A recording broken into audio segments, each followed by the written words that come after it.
Fear none of those things which thou shalt suffer.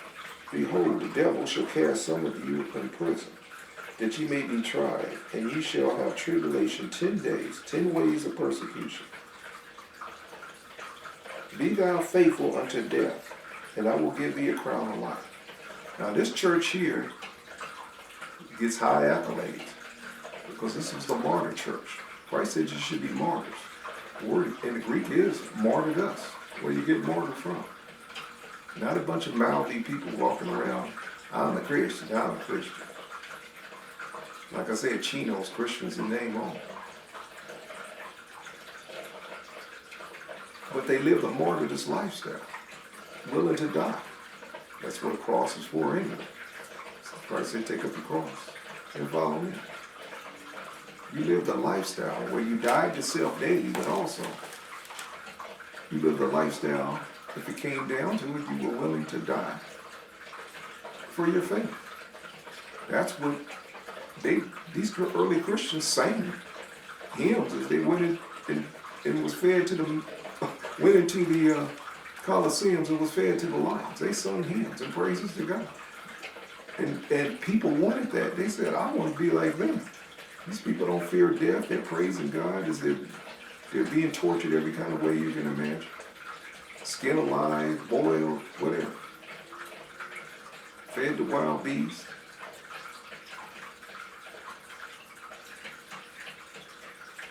Roman are crucified. I want what they got. So that's why the church, if anything, it proliferated during those days because of the testimony. Testi, the root word in testi is death. Testify, testi, death. Testify, death. Martyr, Christian, martyr, death. They were willing to die for their faith. So their faith became like a wildfire. And that's why I said it split wrong. Because of the blood that flowed, the millions were killed of Christians. But the church blossomed during that death as the most powerful conversion that you can imagine. If you got someone singing praises of God, ain't afraid of death, ain't afraid of whatever kind of torture, that they refuse to recant, that's another thing. They gave you a chance to recant. You can't, they let you go. Renounce Christ. They wouldn't. So if you see that kind of powerful testimony, even the people that was torturing was converted. you had to constantly find new executioners. Because after so many, they was like, wait a minute, I'm on the wrong side here. Verse 11. He that hath an ear, let him hear what the Spirit saith unto the churches. He that overcometh shall not be hurt of the second death. So they got a pretty good report card. This church of Smyrna. I would say so. And this was the persecution church, the age of persecution. And they went through, like I said, 10 waves of persecution.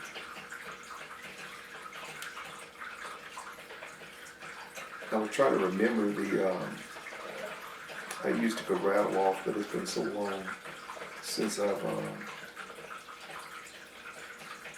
I had this to rattle off the persecutors, but you can look them up for yourselves from there, because each one came on the scene. It was 10, like I said, it started with Nero. And I'm trying to remember the last guy. It was Diocene but I know he was the last one of that wave of persecution before Constantine came on the scene. I think, and he was somewhere in 200, late 200 AD for that, or maybe early 300. Diocene or something like that. But he was the last of that wave. But you can look up each individual persecutors of the church that instigated martyrism. And the Levi, they would get a little break and then it would resurge again. But they went through 10 different despots, starting with Nero. And like I said, it ended with Diocletian. I know it's something I might be, child, know I'm close to his name. But anyway, but I'm pretty sure it's Diocletian or Diocletian. And that made a strong church, this persecution. And they got strong and they got their first love back. And they actually got a very good report card. Now, if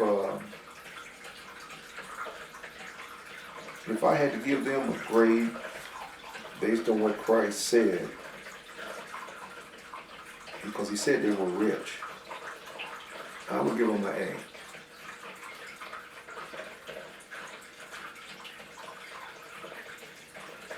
This church here, he actually had praise for. You give them an A. They were rich. And they endured. And they didn't recant. They stood fast during the persecution.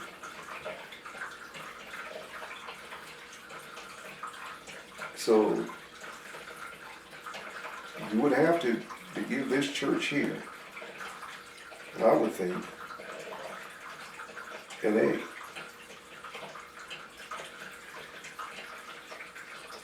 It's a Smyrna church.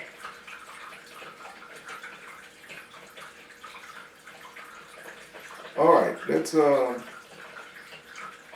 move on.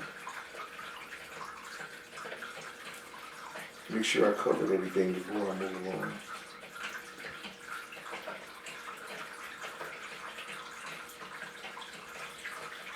So they get an A. This Smyrna, I just want to make sure before I take off. Smyrna gets an A. So we got Ephesus with a B, report card from Christ. Smyrna gets an A. Let's see what this next church is, the third church here, the Pergamus church. So we're going to move on.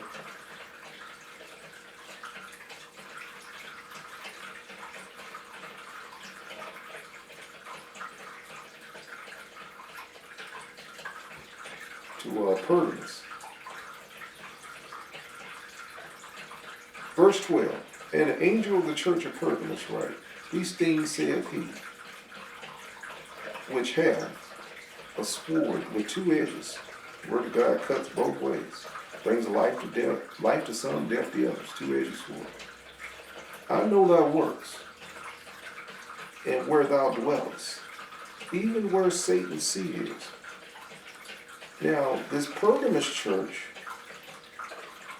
like I said, you got the 64 AD Smyrna church. This was the poor church that was rich to get an A. They went through 10 ways of persecution. This is the persecution church. They died for their faith. And they, like I said, they were strong in their faith, and they were close to their God in their faith. And as each church, like I said, as one church is waning, another one is waxing.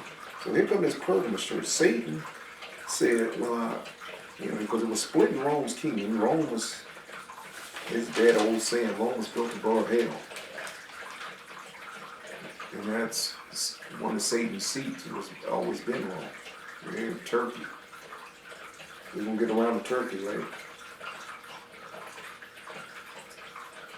But anyway, Satan said, this isn't working, this persecution thing. This is actually, if anything, proliferating the church. And he didn't want that. So he said, okay, time to back up off the killing of Christians. We can't beat them, let's join. So that's what Pergamus is about. This is what this age is about. Now, Pergamus, let's get to the church of Pergamus. Pergamus is age of corruption. Like you had Smyrna, the age of persecution. And you had Ephesus, the apostolic age. Pergamus is a church of corruption. And with the edict that came from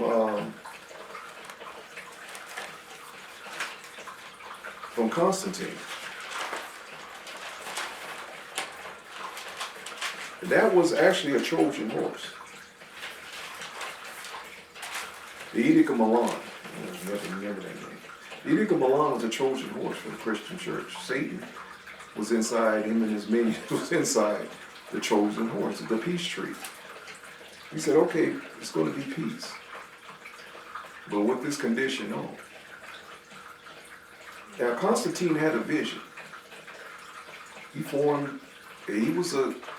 was the Caesar, the emperor of the Byzantine Empire. The empire was split into two. You had the eastern, which was ran out of Turkey. And you had the western version, that was ran out of Rome proper. So you had two different Caesars because the empire had gotten so bloated. But Constantine was a pagan emperor who worshipped the sun god, Mithra. And all the Romans were pagans, with all their pagan traditions, the pagan holy days. So he said, look, there's a lot of similarities between Christianity and paganism. The mother-child worship, and we got Semiramis, or Diana, whatever you want, same thing. And Apollo, the sun god, Mithra. So there's a lot of similarities. Or Jupiter is the equivalent to Christ. Zeus.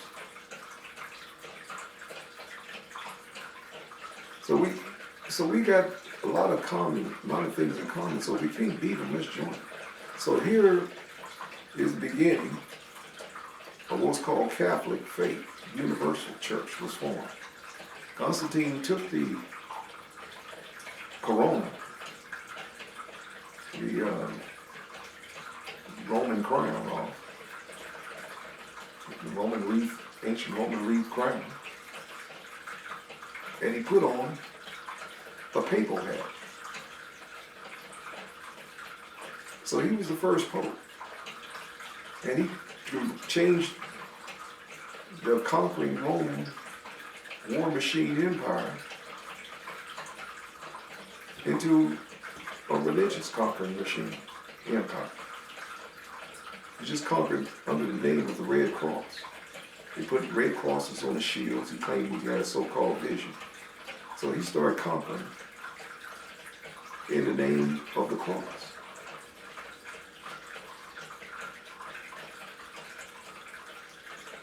Invictus, in the name of the cross.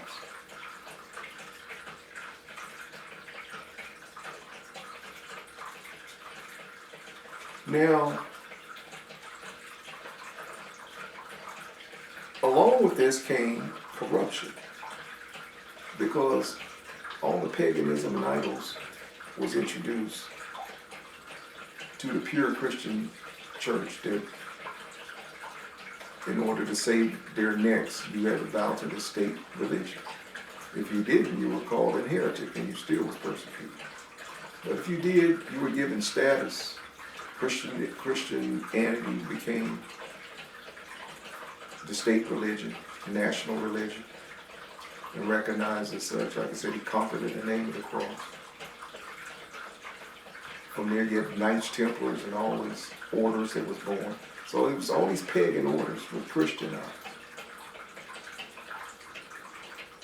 Instead of the Senate, the Roman Senate, they became cardinals. Instead of Caesar, you became Pope. But make no mistake, this was the Church of Satan being born right here, Vaticanus in Latin. means city of the divine encircled.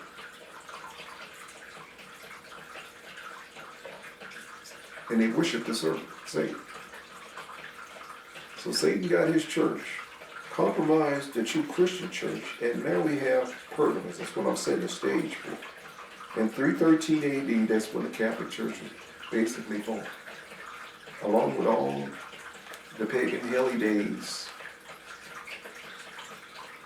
that became Christianized. The Feast of Saturnalia became Christmas. The Feast of Ishtar, or Ashtor's worship, became Easter. The Feast of Samhain became Halloween. The Feast of Lupercus became St. Valentine's Day. All these involve child sacrifice, every single one. All were perverted holy days, where debauchery took place, and orgies and everything else.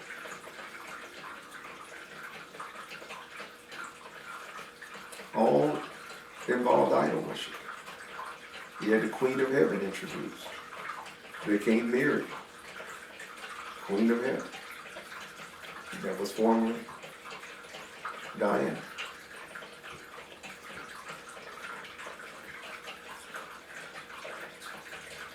All this compromise. It took place. Or Venus. Now let's read. Now that I set the stage for you. And this church began 313 AD. Was when this Pergamos church was born. And it went from 313 AD until we get to 500 AD. So this is the church right here, the Pergamos church.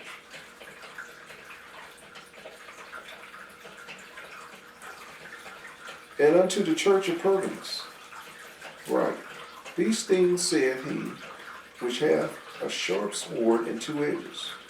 Like I said, two-edged sword. It brings life to some, death to others. The word of God. I know thy works, and where thou dwellest, even where Satan's seat is. He's referring to the emperor, Constantine, whose Satan's seat has always been Turkey. The throne of Zeus is where Satan's seat was, in Turkey. Istanbul, Constantinople. That's where his throne is. That's where the Antichrist is going to come from. Turkey. I know thy works, and where thou dwellest, even where Satan's seat is. And thou holdest fast my name, and hast not denied my faith, even in those days where Antipas was my faithful martyr, who was slain among you, where Satan dwelt. That's Polycarp. Polycarp is Antipas, means anti-pope. He was against the pope, or he was against the papal tradition. Polycarp was a disciple of John.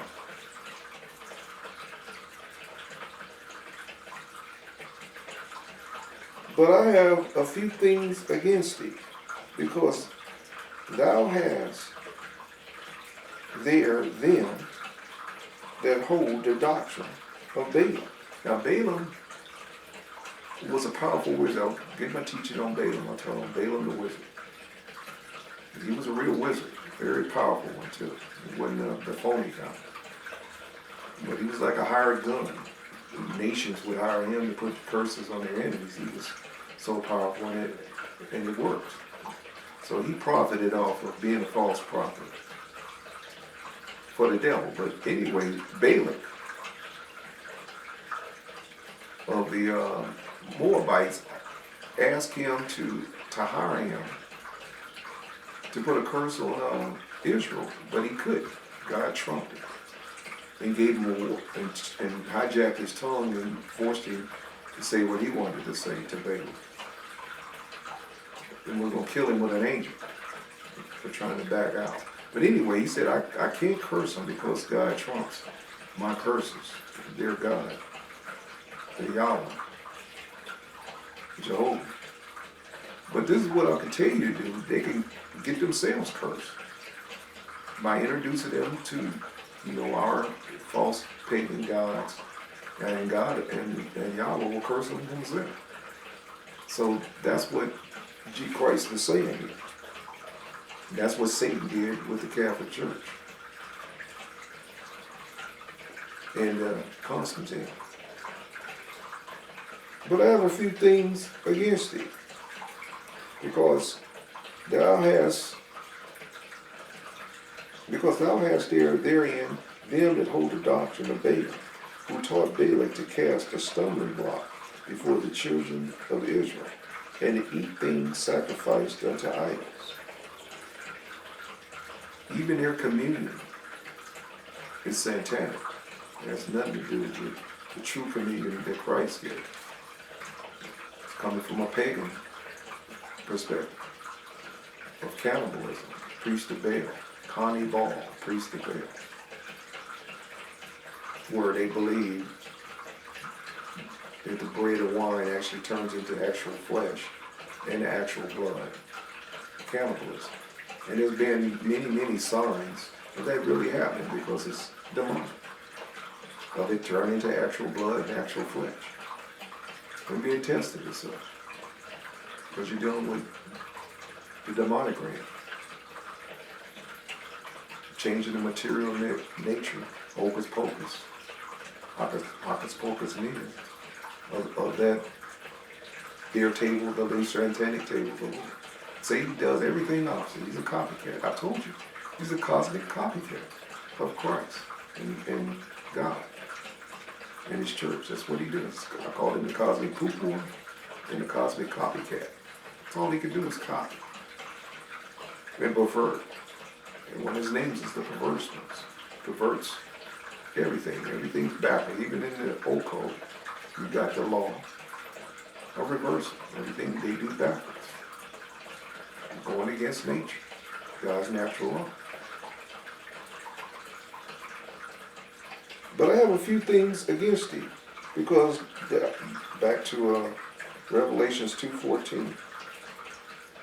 Because I have a few things against thee, because thou hast there them the doctrine of Balaam, who taught Balak to cast a stumbling block before the children of Israel, and to eat things sacrificed unto idols, and to commit fornication. Fornication, the way God looked at it, with idol worship. Serving pagan gods, being unfaithful. And also sometimes the women, they had temple prostitutes who had little fornication and leave the money. They would fornicate, have sex on the altars and leave the money for their pagan gods at the foot of the altars. It's where you get the vassal virgins of Bridget from, the nun.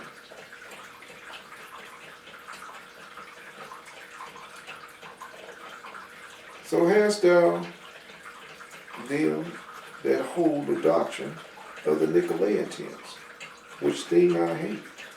Repent, or else I will come unto thee quickly, and will fight against thee with the sword of my mouth.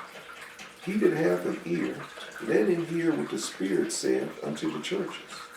To him that overcometh will I give to eat of the hidden manna, and will give him a white stone, and in the stone a new name written, which no man knoweth, saving he that receiveth it.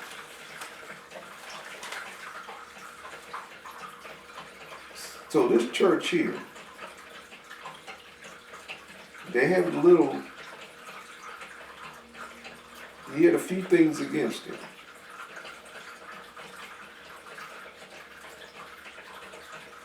But they held fast his name, and he has not denied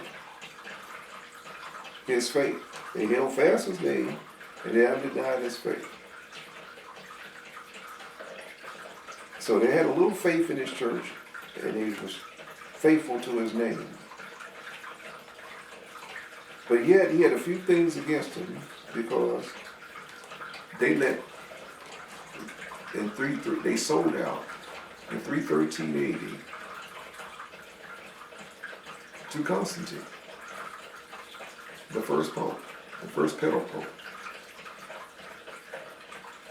I'm sorry I didn't pronounce it properly. The first pedal pope that practiced pederasty, which is an ancient religion. It is a religion within the Catholic Church called pederasty. That's why it ain't gonna never change. It ain't gonna never reform. Ain't gonna never, because it's part of the religious order. Pederasty goes back to ancient Babylon.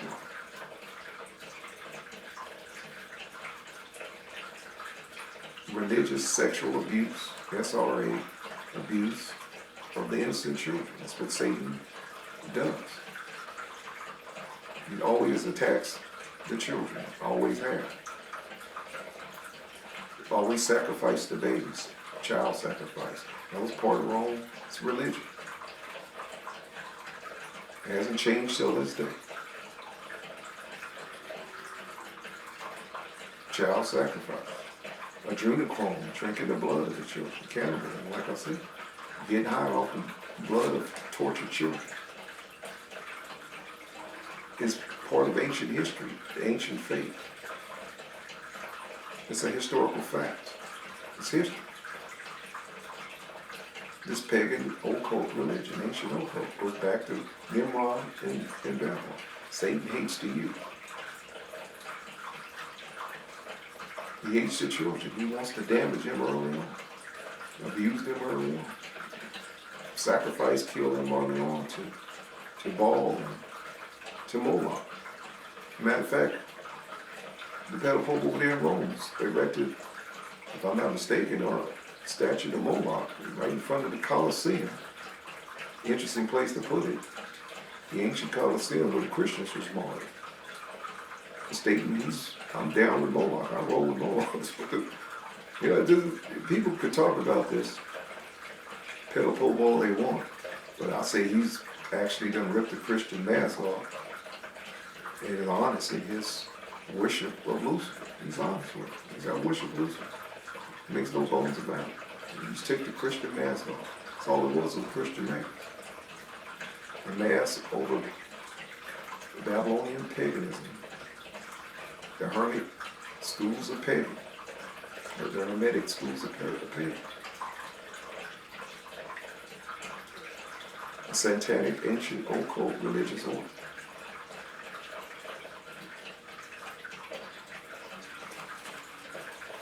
Now, this is written in their own canons and their own books, and say some of you Catholics are sitting there, and it's like cold water in your face. You can look it up for yourself. And look up, while you're looking it up, look up a lot of the, get the book Windswept House. Look that up. Malachi Mark and other people like that, that defected, ex-Jesuits and so forth. They gives you absolutely proof and facts. And what I'm telling you, that your church is an ancient, occult, Babylonian, Hermetic, practicing church of pederasty. Not slandering your church, it's just what it is. And you got an honest pedal pope over there in Rome just telling you what it is. He took the mask off. Said this is what we really are. A universal church of men. 666. Antichrist, papal see. Philly.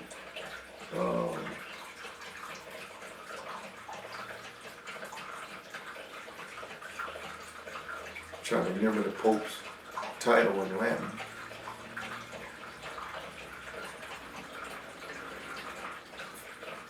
I think it's Philly died.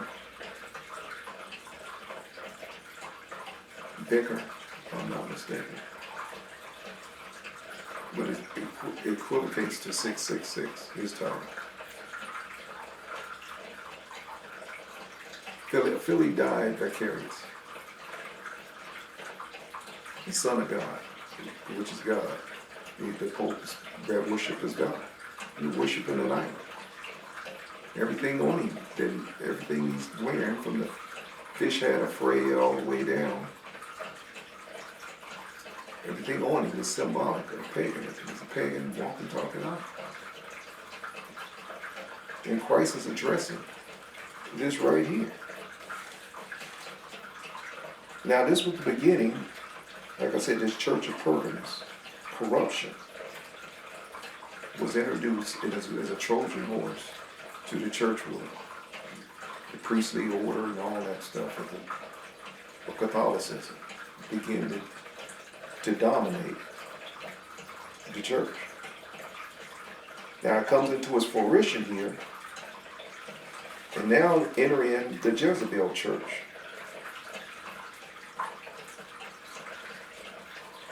And this church is wholly given over to corruption. It was introduced in the Pergamos church. But this here is a wholly corrupt. And that's what I titled it. And it's the church of the Dark Ages, from 500 AD to 1500 AD. A long span of time, 1,000 years of Dark Ages. This Jezebel church comes into fruition.